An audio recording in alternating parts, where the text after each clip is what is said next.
ನಮಸ್ಕಾರ ವೀಕ್ಷಕರೇ, ಇವತ್ತಿನ ಝೀರೋದ ಮಾರ್ಕೆಟ್ಸ್ನ ದ ಡೈಲಿ ಬ್ರೀಫ್ ಎಪಿಸೋಡಲ್ಲಿ ನಿಮಗೋಸ್ಕರ 2 ಟಾಪಿಕ್ಸ್ನ ತಗೊಂಡು ಬಂದಿದ್ದೀನಿ. ಅದ್ರ ಬಗ್ಗೆ ಚರ್ಚೆ ಮಾಡೋಣ. ಮೊದಲನೇದಾಗಿ ಮೋಂಜ್ರೋ ಇಂಡಿಯಾಗೆ ಬಂದಿದೆ. ಇದರಿಂದ ನಮಗೆ ಏನು ಗೊತ್ತಿರಬೇಕು? ಇದಾದ್ಮೇಲೆ PLI ಸ್ಕೀಮ್ಸ್ ಲೇಟೆಸ್ಟ್ ಅಪ್ಡೇಟ್ ಏನಿದೆ ಅಂತ ನೋಡ್ಕೊಂಬರೋಣ. ಹಣಕಾಸಿನ ವಿಷಯ ಆಗಿರ್ಬೋದು, ಹಾಗೆ ಫೈನಾನ್ಷಿಯಲ್ ಮಾರ್ಕೆಟ್ಸಲ್ಲಿ ನಡೆಯುವಂತಹ ದೊಡ್ಡ ದೊಡ್ಡ ಚೇಂಜಸ್ನ ಸಿಂಪ್ಲಿಫೈ ಮಾಡಿ ನಾನು ನಿಮಗೆ ಅರ್ಥ ಮಾಡಿಸ್ತೀನಿ. ಇವತ್ತು 24th ಮಂಡೇ. ನಾನು ನಿಮ್ಮ ನಿರೂಪಕಿ ಚಂದನಾಗೌಡ. ಮೋಂಜ್ರೋ ಇಂಡಿಯಾಗೆ ಬಂದಿದೆ ಅಂದ್ರೆ ಇವತ್ತು ಪ್ರಪಂಚದಲ್ಲಿ ಫೇಮಸ್ ಆಗಿರೋ ವೇಟ್ ಲಾಸ್ ಮೆಡಿಕೇಶನ್ 1.5 ವರ್ಷದ ನಂತರ ಮತ್ತೆ ಇಂಡಿಯಾಗೆ ಬಂದಿದೆ.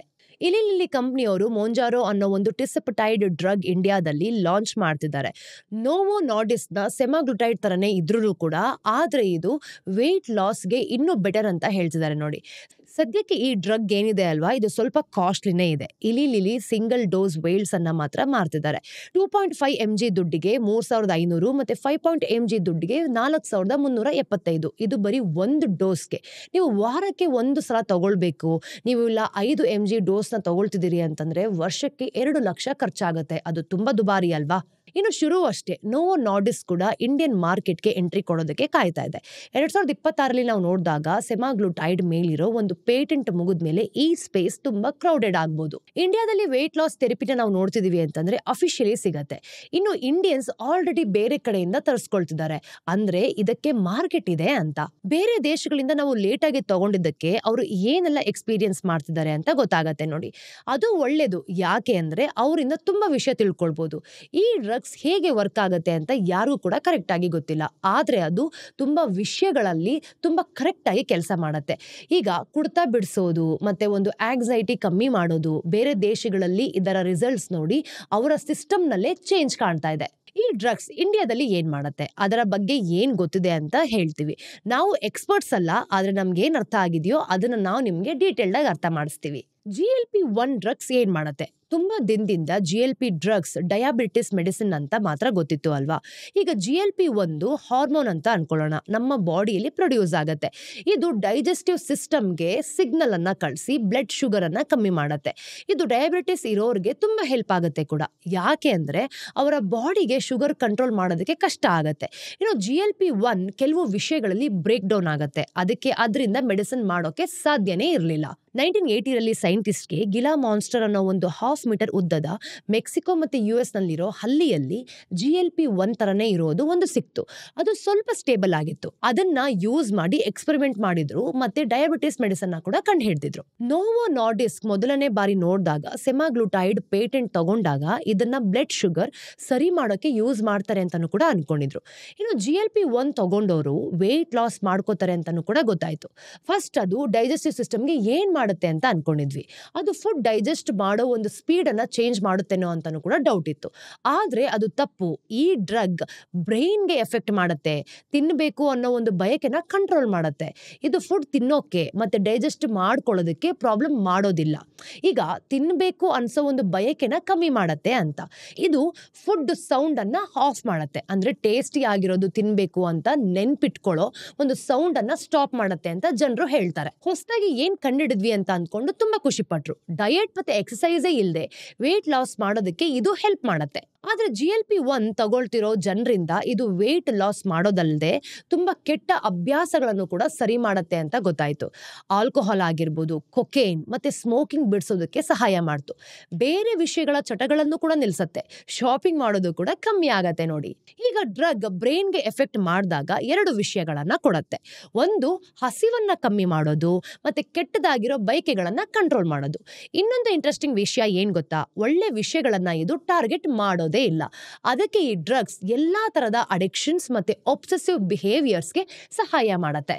ಇದೆಲ್ಲ ಹೊಸ ವಿಷಯ ಮತ್ತೆ ಇದ್ರ ಬಗ್ಗೆ ಚರ್ಚೆ ನಡೀತಾನೆ ಇದೆ. ಇದ್ರ ಬಗ್ಗೆ ಸತ್ಯ ಏನೇ ಇದ್ರೂ ಕೂಡ ಈ ಡ್ರಗ್ಸ್ ಮನುಷ್ಯನ ಕಷ್ಟಗಳಿಗೆ ಪರಿಹಾರ ಕೊಡುತ್ತೆ. ಈ ಡ್ರಗ್ ಲಿಸ್ಟ್ ಏನಿದೆ ಅಲ್ವಾ, ಇದು ಹೇಳ್ತಾ ಹೋದ್ರೆ ಮುಗಿಯೋದೇ ಇಲ್ಲ. ಅಲ್ಝೈಮರ್ಸ್ ಮತ್ತೆ ಪಾರ್ಕಿನ್ಸನ್ಸ್ ಅಲ್ಲೂ ಕೂಡ ಇದು ವರ್ಕ್ ಆಗತ್ತೆ.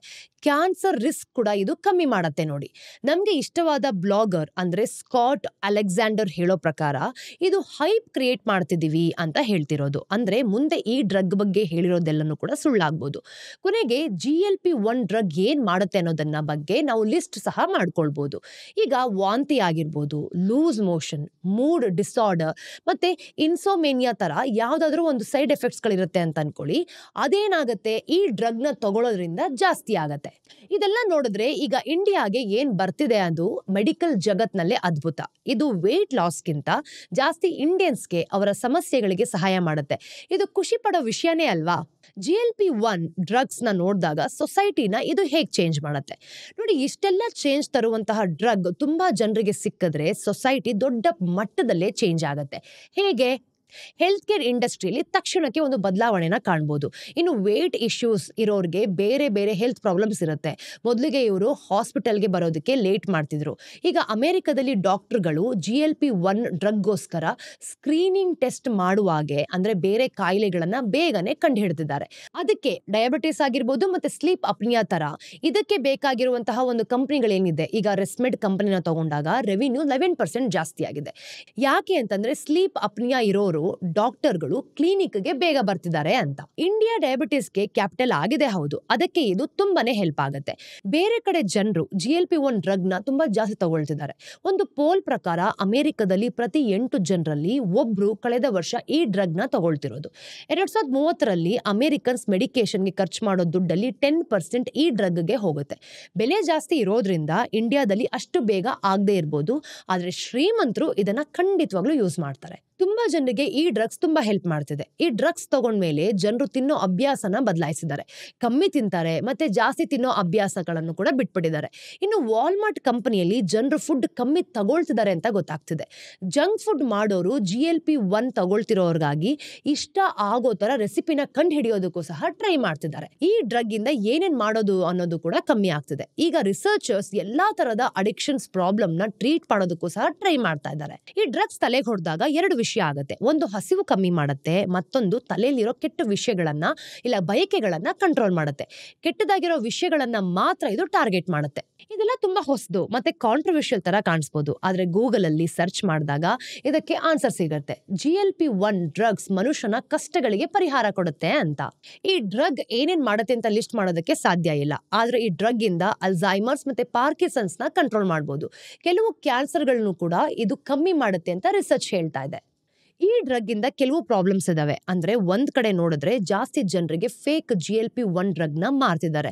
ಇನ್ನೊಂದ್ ಕಡೆ ನೋಡಿದ್ರೆ ಕೆಲವು ಡಾಕ್ಟರ್ಗಳು GLP-1 ಡ್ರಗ್ ಪ್ರಿಸ್ಕ್ರಿಪ್ಷನ್ಸ್ ಏನಿರುತ್ತೆ ಗೊತ್ತಾ, ಅದನ್ನ ಮಾಡ್ತಿದ್ದಾರೆ. ಅದರಲ್ಲಿ ತುಂಬಾ ಜನ ಸರಿ ಇಲ್ಲ. ಜಿಮ್ ನಲ್ಲಿರೋರು ಕೂಡ ಅವರ ಕ್ಲೈಂಟ್ಸ್ಗೆ GLP-1 ಡ್ರಗ್ ಪ್ರಿಸ್ಕ್ರೈಬ್ ಏನಿರುತ್ತೆ ಗೊತ್ತಾ, ಅದನ್ನ ಮಾಡೋದಕ್ಕೆ ಜನರನ್ನ ಕೆಲ್ಸಕ್ಕೆ ಕೂಡ ಇಟ್ಕೊಂಡಿದ್ದಾರೆ. ಈ ಡ್ರಗ್ ಏನಾದ್ರು ಇಂಡಿಯಾದಲ್ಲಿ ಫೇಮಸ್ ಆದ್ರೆ ಸ್ಕ್ಯಾಮರ್ಸ್ ಮತ್ತೆ ಅಂಡರ್ ಹ್ಯಾಂಡ್ ಡೀಲರ್ಸ್ ಕೂಡ ಜಾಸ್ತಿ ಆಗ್ತಾರೆ. ಹಾಗಿದ್ರೆ ಇದರ ಕೊನೆಯ ಮಾತು ಏನು? ಇಂಡಿಯಾ GLP-1 ಪಾರ್ಟಿಗೆ ಲೇಟ್ ಆಗಿ ಎಂಟ್ರಿ ಕೊಟ್ಟಿರ್ಬೋದು, ಆದ್ರೆ ಅದು ಕೆಟ್ಟದಲ್ಲ. ಬೇರೆ ಕಡೆ ಏನೆಲ್ಲ ಆಗಿದೆ ಅಂತ ನೋಡ್ತಿದೀವಿ. ಇದು ಸೊಸೈಟಿಗೆ ತುಂಬಾ ಹೆಲ್ಪ್ ಮಾಡುತ್ತೆ ಹೌದು.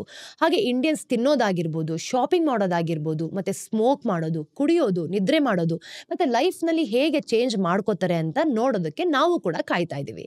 ಬೇರೆ ಕಡೆ ತರಾನೇ ಇಲ್ಲೂ ಆದ್ರೆ ಮುಂದಿನ ದಿನಗಳಲ್ಲಿ ಖಂಡಿತವಾಗ್ಲೂ ಕಷ್ಟ ಆಗುತ್ತೆ. ಬೆಲೆ ಕಮ್ಮಿ ಆಗುತ್ತೆ ಅಂತ ಇಟ್ಕೊಳ್ಳಿ, ಸ್ಕ್ಯಾಮ್ ಜಾಸ್ತಿ ಆಗುತ್ತೆ.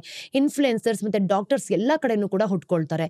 ಜಾಸ್ತಿ ಹೈಪ್ ಆಗ್ಬೋದು ಮತ್ತೆ ಗವರ್ಮೆಂಟ್ ಕಂಟ್ರೋಲ್ ಮಾಡೋದಕ್ಕೆ ಕಷ್ಟ ಆಗ್ಬೋದು. ಆದ್ರೆ ಅದ್ರ ಮಧ್ಯನೂ ಕೂಡ ತುಂಬಾ ಒಳ್ಳೆ ವಿಷಯನೂ ಕೂಡ ನಡೀಬಹುದು. ಇಂಡಿಯಾದಲ್ಲಿರೋ ಒಬೇಸಿಟಿ ಆಗಿರ್ಬೋದು ಮತ್ತೆ ಅಡಿಕ್ಷನ್ ಮತ್ತೆ ಯಾವ ಪ್ರಾಬ್ಲಮ್ ಟ್ರೀಟ್ ಮಾಡೋಕೆ ಆಗಲ್ಲ ಅದನ್ನ ಸರಿ ಮಾಡ್ಕೊಳ್ಬಹುದು. ನೋಡಿ, ಈ ವಿಷಯ ಎಷ್ಟು ದೊಡ್ಡದು ಅಂತ ಹೇಳೋದಕ್ಕೆ ಖಂಡಿತವಾಗ್ಲೂ ಸಾಧ್ಯ ಇಲ್ಲ, ಆದ್ರೆ ಇದ್ರ ಬಗ್ಗೆ ನಾವು ಗಮನವನ್ನ ಕೊಡ್ಲೇಬೇಕಾಗತ್ತೆ. ಪ್ರೊಡಕ್ಷನ್ ಲಿಂಕ್ಡ್ ಇನ್ಸೆಂಟಿವ್ ಸ್ಕೀಮ್ಸ್ ಬಂತು. ಈ ಸಮಸ್ಯೆಗಳನ್ನ ನೋಡಿ ಇಂಡಿಯನ್ ಗವರ್ಮೆಂಟ್ ಒಂದು ಆಕ್ಷನ್ ತಗೊಂಡು production linked incentive scheme PLI ಅಂತ ಕರಿತೀವಿ. ಇದನ್ನು ನವೆಂಬರ್ 2020ರಲ್ಲಿ ಅನೌನ್ಸ್ ಮಾಡಿದ್ರು ಅಲ್ವಾ. ಇದು ಆತ್ಮ ನಿರ್ಭರ್ ಭಾರತ್ನ ಒಂದು ಭಾಗ. ಈ ಸ್ಕೀಮ್ 14 ಸೆಕ್ಟರ್ಸ್ಗೆ ಟಾರ್ಗೆಟ್ ಮಾಡಿಕೊಂಡು ಸುಮಾರು 1.97 lakhs crore ಅನ್ನ ಕೊಡ್ತಾ ಇದ್ದಾರೆ. ಇದರಿಂದ 5 ವರ್ಷದಲ್ಲಿ ನಾವು ನೋಡಿದಾಗ $500 billion ಗಿಂತ ಹೆಚ್ಚು ಬೆಲೆಯ ಒಂದು ಪ್ರಾಡಕ್ಟ್ಸ್ ಪ್ರೊಡಕ್ಷನ್ ಆಗಬೇಕು ಅಂತ.